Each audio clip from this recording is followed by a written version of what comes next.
Welcome to another episode of Drink While You Think. Welcome. Cheers. Live episode. It's a live Been episode. a little while. Yeah. What- One screen for you. I know. Only one screen. A boring beer, though. Well, boring beer. It's kind of a Atlanta 'cause classic. Sweetwater Brewery, the 420. The 420. Yeah. So that's what's on tap here at the Atlanta Tech Village. So that'll be a recurring theme. But it is an Atlanta classic. I meant Atlanta boring classic. because we usually have some good stories. Right. We try to have something Sorry about that, interesting. for everybody. Sorry, Sweetwater. You should have said. I've You don't have got boring like beer, you have good beer. it's funny because I'm saving single beers in my fridge now. I've started thinking that too. I need to get a more collection, but that does make me think about different drinks to have. So I have 3 different ones that I haven't used yet, so it's awesome. So hopefully they don't go bad. hopefully they do not. So it's Friday, March the 28th, I think. Last day of the quarter. Last day of the quarter. That is crazy. It's gone really, really quickly. We're through Q1 2019, everybody. Unreal. Some good things kind of going on right now. Are you following the NCAA tournament? Not Are really. you not really? So you don't have a – don't look at my questions. You're looking at my questions. I am not looking at your questions. So So you I haven't can't read that. I don't have my new prescription That's true. yet. I got to go get it tomorrow to get my new prescription. You don't have a bracket or anything? I don't. Well, I don't do a bracket because it's a hangover from the Big 4 days where like it was just depressing to do a bit bracket when you couldn't watch any of the games and you like work all night. Then why wouldn't you make a change now and actually celebrate that? I don't know. It's my homage to my friends in the Big 4. I'm with you. If you're in busy season and you're dying, I didn't do a bracket just for you. All I gotta say is I did a bracket. I'm having a beer on a sunny day on a rooftop. You gotta make some different life choices. We both did. Do you know what the odds are of a perfect bracket? Oh, the odds. I know all of the brackets were busted by round 2. Well, there's a guy who went further than that. One guy, I think. No, there was on the ESPN. All the ESPN really? brackets were busted on round 2 to this year. So nobody even got. I think on the first- ESPN, but overall there was one guy. I think maybe on CBS, somewhere else. on CBS. Somebody had one. Take your guess. Best guess. I would guess it is 1 in 15 billion. Let me just tell you something. You are way off. It's like 1 in 100 billion. Is it like something stupid? A trillion? You ready? 1 in 9.2 quintillion. Quintillion? Do you know what a quintillion is? No. Guess how many commas are in a quintillion? Commas? That's an easier way. Otherwise, it's hard to. I was like, how many are in a trillion? 7. 6. Close. 6 commas. So it's double the amount of commas that a billion has in it. Okay. That's crazy. That's just insane. That's why Warren Buffett is not a stupid guy. He's like, I'll give you $1 billion if you get it right. Is it a billion or is it a million? At least it's a million. No, Was it a billion? It was some stupid. Maybe it was a billion. It was like some stupid amount. Smart man. We know that. We talked about that a couple weeks ago with him being buddies with Ndamukong Suh. Clearly, he's a smart guy. Smart guy.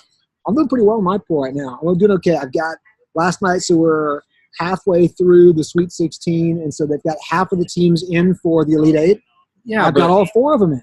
Oh, I know, but the 1 through 3 seed won in all 4 brackets. So I do follow a little bit. I'm going to call that means you weren't very risky in your bracket. That is true. You made no bold predictions. I could go 7 of 8 if the teams fall my way tonight, except I took a flyer on Iowa State, and they're already out, so I'm not getting that one. But if the top seeds win the night, you're right. Duke, Carolina, and who was it? The ACC guy has Duke and Carolina going all the way through. Michigan State. And Duke, Carolina, and Michigan State winning. He's now clairvoyant. Yeah. So, I basically went for the high seeds. Okay. So it was a good year to do the high seeds. More important. Okay. Good on you. Good on me. Is there, kind of starting right now, is there a better 2 weeks in sports? Name a better kind of 2 weeks, I guess. Yeah, roughly 2 weeks now. But we've got NCAA tournament. Here we are, Sweet 16, all the way through. We know what's coming up. We were just talking about it. Yeah, the Masters. The Masters right afterwards. So yes, you got that Name coming me up. a better 2 weeks of sports. Oh, and you got opening day for MLB too. I guess that's true. If that's what you're into. Well, I mean, I'm just saying. It's gonna hit a lot of. Like I was gonna say, if you're not a golf fan, then you lose a lot with the Masters if you don't like the golf or if you don't like the Masters. I can't. I just like the volume on the March Madness. March Madness is probably best tournament in sports. So, although if you're gonna go, like I went to the College World Series one year, dude, I would never regret that ever. So you go to Omaha. It's like it is awesome. So not on TV, but if you're a baseball fan, like going to do the College World Series is a treat. But no, I don't have a better 2 weeks. I don't either. I was hoping to see if you had something else next 2 weeks, and they could just stellar. No. By the way, one of our sales team members also we were talking about this same topic, and he said, "Do you know what else happens just after the finish of the Masters? What? That Sunday night? Not sports. What? First episode of the final season of Game of Thrones. Oh, no Right kidding. After the Masters finished. Are you kidding me? You just got to Game run of the Thrones table. is coming up? Yeah. Oh my gosh. Hurry up and get through it. So I was just ignoring it. I was just ignoring it right now. So anyway, let's talk about action-packed, just sports, and then Game of Thrones. Good couple weeks coming up. Get ready. That'll be cool. All right, let's flip over to a little bit of some. Dude, we're going to have to give spoiler news. alerts on that. There's no way we're not going to talk about Game of Thrones. We're not. We'll see about that. Okay, let's go take a look at a couple things that got pulled up. Check this out. Okay. Found this on Going Concern. You ever read Going Concern? I did back in the day. Dude, yeah. Talk about for our friends who are still in Big Four public. If you're not reading Going Concern, you're doing it wrong. I mean, it's just hilarious. Especially makes sense to accountants who are in the Big Four. If you're not, this is going to be kind of boring. Saw this. KPMG officially now has called a Lakehouse. And this is not a spoof? It's not a spoof. It's not a spoof. It's a real thing. Sorry, that's awesome. If they're new, it's a 400. You can see it down there. It's a $450 million training center they built down in Orlando. The building it's going to be ready in next year in January. I think it's like 800,000 square feet. Oh, wow. I think Deloitte's got one in Texas. Yeah, a huge one, Deloitte University. I think the joke is that it's called like Deloitte Disney or something. People call it.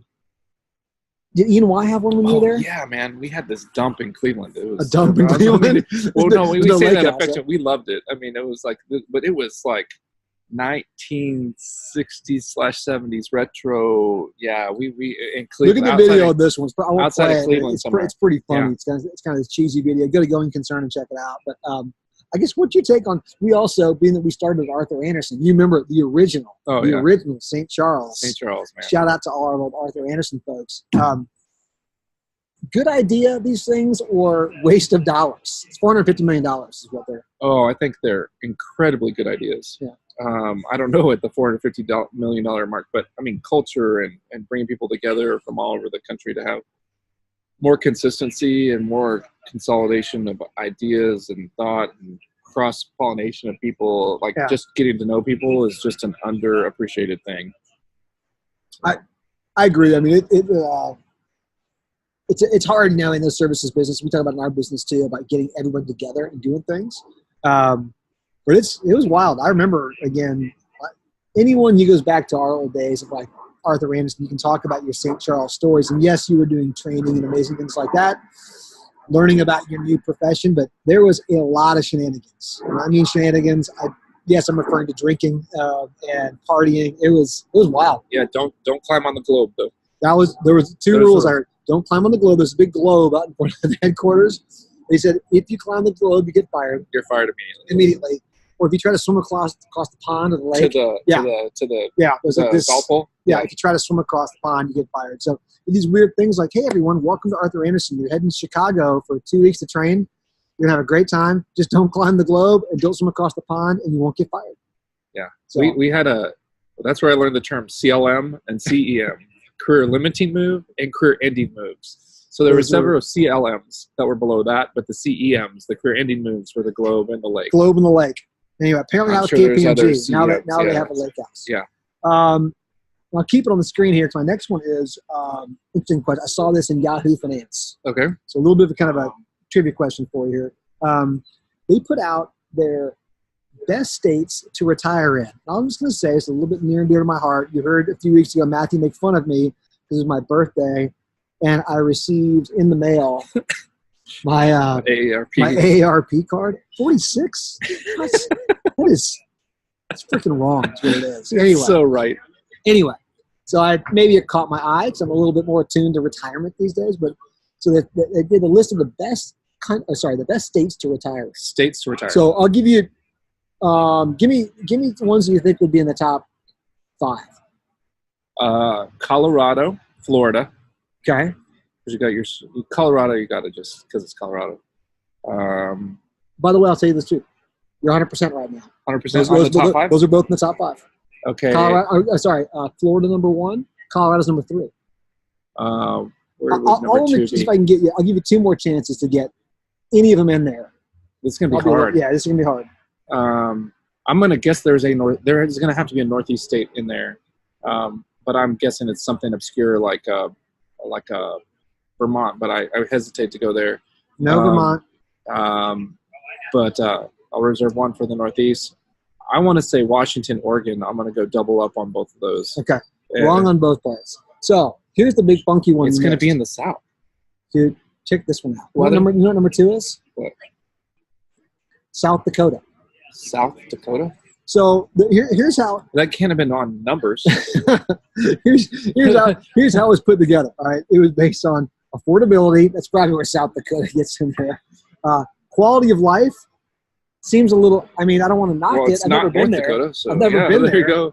Should talk to our friend Shelley Lingor, originally from South Dakota.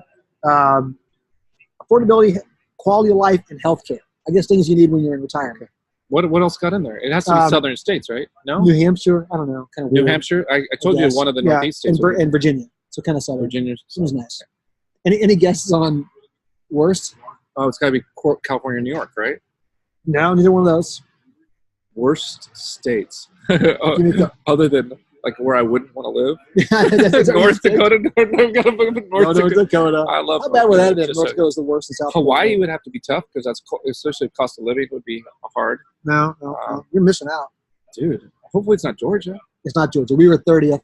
Okay. It's not great. Okay, I'm boring people now. Okay, well, I mean, sorry, Kentucky. You lose. You lose. I mean, you're the worst. Kentucky's the worst state? Kentucky's the worst. That's interesting. According to Yahoo Finance. So take that with a grain of salt. Oh, wait. Yeah. We're still on the Lakehouse. Sorry, the Lakehouse. I meant to show you. Here it is. By the way, United States of retirement. Is this the worst graph ever? Our picture, like, worst shades of green to greenish yellow? Give me some red. Give me some contrast. Like, you can't even really. Maybe I'm green, yellow. Oh, see, Hawaii was up there. I wasn't that off. Not too bad. Yeah. So anyway, sorry, I didn't. Nobody likes the Mississippi, Louisiana, Arkansas. Oh, a little rough down here. A little rough all through here, really. None of us doing great. So stay out of the South, Mid-South regions. Midwest not doing so. Rhode Island got just hammered. Man. Yeah. Anyway. Okay. Anyway, somewhat interesting. A few more topics for us here. Only 2 more. Going to keep it quick today. Okay. We never keep it quick, but that's good. Things near and dear to us, the NFL. Okay. Some new rules came out. The big one that came out, I don't know if you heard, the pass interference. I haven't heard the final rule. Okay. So is the final rule that you can review pass interference non-calls? You can review any penalty non-calls? No, not any penalty. You can review a offensive or defensive pass interference. Obviously, this is coming from the NFC Championship. Not helmet to helmet, nothing like that. Like it's just around pass interference. Only PI. But if it ends up somebody gets killed because of the helmet, I guess they call those anyway. They throw the flag in first somehow. Can you review it the other way? Yeah. So defensive or offensive. So I can throw the flag now if you call pass interference. Except in the last 2 minutes. And then last 2 minutes of each half, it's got to go up to the booth. It's a booth review. So pass interference is now reviewable. It's either way. Either way. I call it. I can throw a flag. I can throw my challenge flag on a pass interference. So I was going to ask you, that's the interesting thing about it is that's interesting. If somebody misses it. So, right, think back to the Saints, the NFC Championship, which is clearly what this is coming from. That was so sad for them. It's terrible for them. Sorry this rule wasn't in effect. But sorry, Amanda. Now Sean Payton, sorry, Amanda Aguilar, Sean Payton could now throw a flag on a penalty that wasn't called. It's kind of wild, isn't it? Like when you think about the fact that I think the worst one, the interesting interpretation is you can throw a flag on one that was called. If that's the side. I think challenge. I just think it's interesting. I mean, challenging a play that people let them play. It's such a judgment call. It is such a. I don't know. It's going to be interesting to see. It's a 1 year, right? And if you know that, it's only 1 year they're putting in place to try it out. I heard the coaches unanimously passed it. Which is wild. I hadn't heard what the owners did. Yeah, owners voted 31. 31 of them did. I guess one did not, or abstained or something. The Rams coach. The Rams owner. The Rams owner was like, it's okay. I'm good with them. I'm good with the rule as is. I'm not going to push my luck on karma on this one. I think the rules committee pushed it all the way through. So cool. Final one. Do you know big financial news today? Big IPO. Did Lyft go? Lyft went public today. Lyft did? Okay. Filed and went public today. I noticed Uber's been just hammering them. Trying to steal customers. They went out at price, I think they went out at 72 a share. It was priced at 72 a share. I think that's on a $20 million valuation. 20 billion probably. Billion. Got the quintillions earlier threw me off. So yes, $20 billion valuation. I think it jumped up later today, like in the mid 80s. It's up. I guess my question is, do you feel like you and I have had any part of the success of their IPO? I do.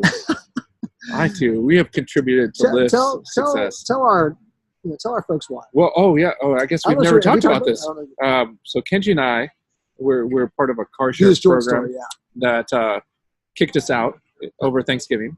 So we were carless. At that same time, luckily, oddly enough, both of our kids started driving around that same time too. Yep. So we are a 2-car household, but neither of us have cars. So our sons have cars, our wives have cars, but we don't have a car. So we started lifting and marting, and we do the scooters and all the fun stuff around here. But I'd like to think the last 3 months we contributed to Lyft's success. I feel like we helped our success a bit. I mean, it's been 5 months now. It's 4 or 5 months we've been doing this. 5 months. Oh, wow. It's kind of crazy, isn't it? It's kind of another one of our ridiculous experiments that we love kind of running and doing weird things. But when you have a buddy of yours doing it too, you're kind of like, hey, how's it going for you? And so anyway, we've been doing it for a bit. Now and in true account of fashion, we've it made financial sense. We've been tracking it. Like how much were we paying before versus how much we pay now? It's crazy.